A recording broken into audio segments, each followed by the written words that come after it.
దగ్గర గంతులు వేశారు. ఉమ్, ఆ రాజకీయం పోయింది. అది పాత రోజుల్లో రాజకీయాలు, ఓ 10 ఏళ్ల క్రితం రాజకీయాలు. ఉమ్.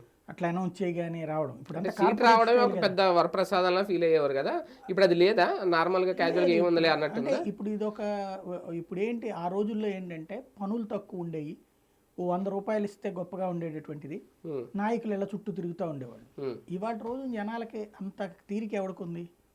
ఉమ్, ఇప్పుడు ఒక ఏరియాలో ఇలాంటి మాస్ యాక్టివిటీ ఎవరు చేస్తారు? ఉమ్. లేబర్ అవును. ఎక్కువగా చేసేది. అంటే అలా వస్తేనే కదా అతని బలగం ఎంతో బలం ఎంతో కనిపించేది. ఆ పాలిటిక్స్ అయిపోయినాయి అంటున్నా. కార్పొరేట్ పాలిటిక్స్లోకి వచ్చేసాం మనం.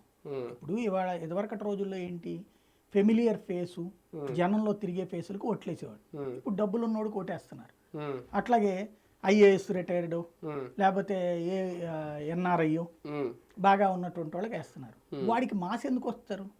ఇప్పుడు ఓ పెద్ద పారిశ్రామికవేత్త ఉన్నాడండి. ఉమ్, ఇప్పుడు ఫర్ ఎగ్జాంపుల్ పెమసాని చంద్రశేఖర్ది వచ్చి ఇక్కడ అంతా పెట్టాడు. అతను ఎక్కడ హడావిడి చేస్తున్నాడు?